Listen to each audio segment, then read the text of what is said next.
My name's Trev, I work for Rock & Son. We're down here on the coast in Pembrokeshire. We're running a improvised rescue course with DMM and Rock & Son, and what I'm going to look at now is how to ascend a rope with Prusik loops.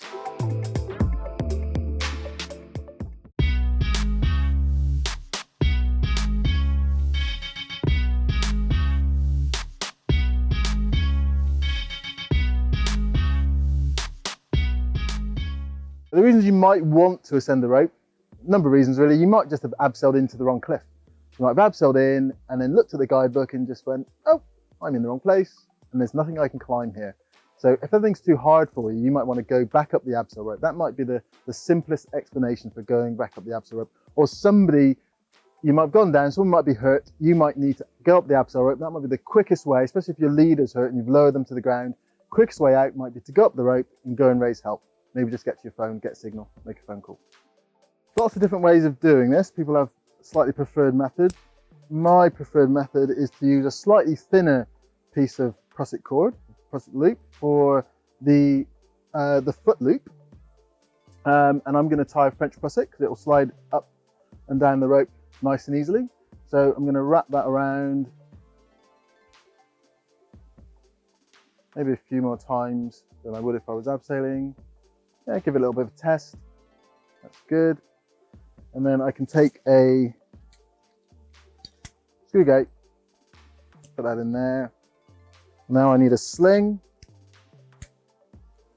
Now I want to shorten the sling so it's just the right length for my foot.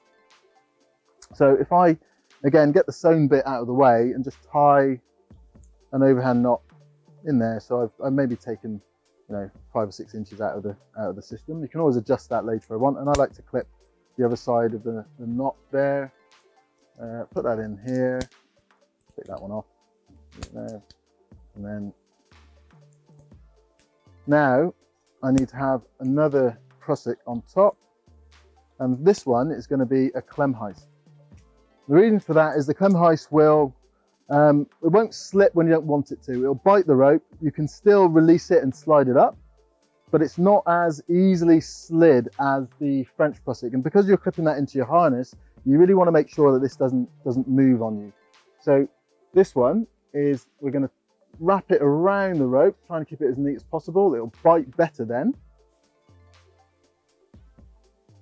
And then when we've got enough turns, we're going to take the bottom end through that loop at the top and pull it down. So we want something that will bite on the rope, but would also slide up. We might need to loosen it off a little bit just to get it to slide.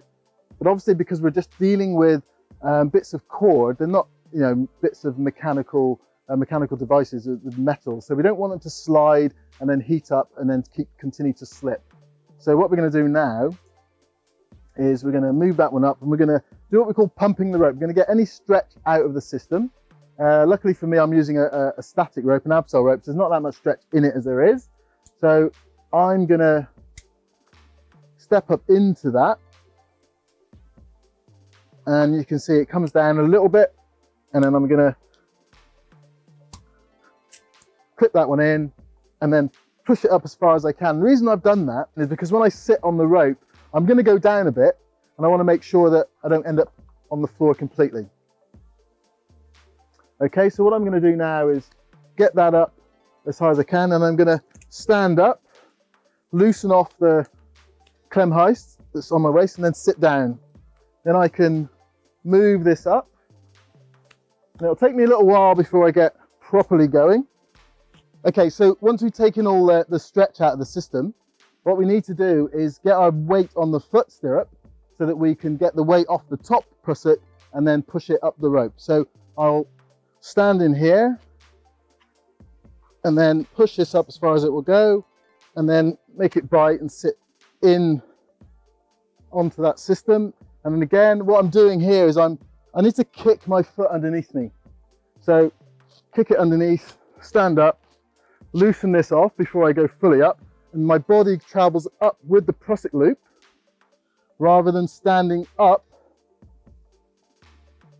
fully.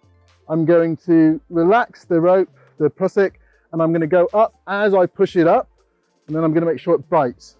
now we're off the ground, so I'm just about 1.5 meters above the ground. I'm going to clove hitch into a screw gate on my belay loop to back up the Prusik loops in case they slip.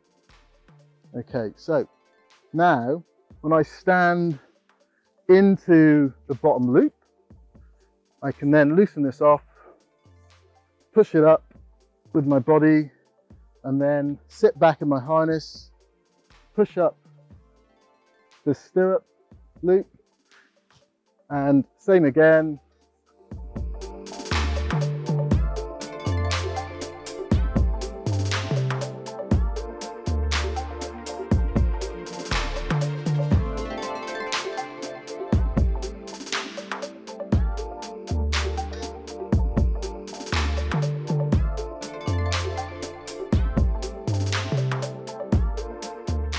As you can see, I'll Prusik back down to the ground.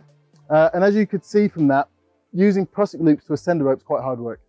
What we'll be doing next week is we'll be looking at how we can use mechanical devices to make the effort of ascending the rope easier, but also make the whole process safer.